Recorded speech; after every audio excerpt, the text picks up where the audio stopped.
Sementara itu pemirsa, 8 kepala keluarga yang mendiami bawah jembatan Antasari Banjarmasin terpaksa mengungsi karena tempat tinggalnya telah ditertibkan Satpol PP Banjarmasin. Bagian kiri wan kanan bawah jembatan pun dipasangi pagar besi supaya mereka kada kembali lagi ke tempat tersebut.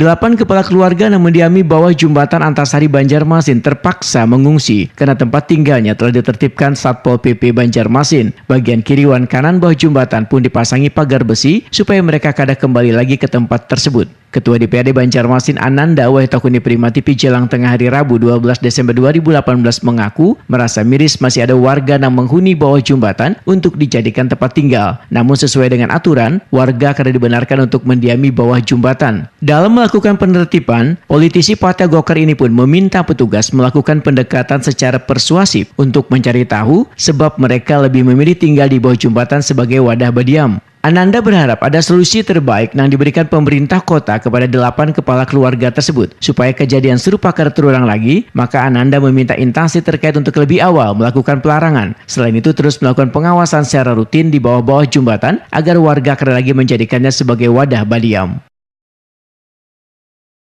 Ini sering terulang, selalu dibongkar oleh Satpol PP lah. Ini bagaimana bu caranya?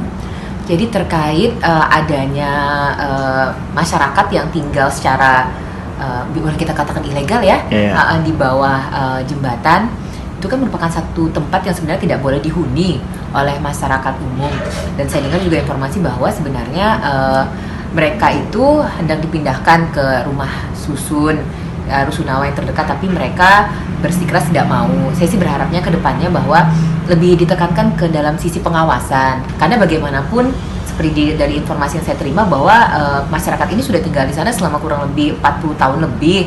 Berarti kan mereka sudah menganggap bahwa itu memang rumah mereka. Mereka sudah ibaratnya betah di sana. Jadi hal ini juga sudah termasuk dalam ada sisi sosialnya, sisi humanismenya. Jadi tidak bisa kita yang serta-merta ibaratnya kita suruh mereka pindah secara paksa, tapi lebih ke persuasif. Sebelumnya 8 kepala keluarga yang menghuni bawah jembatan Antasari ditertibkan Satpol PP Banjarmasin Baisukan Selasa 11 Desember 2018.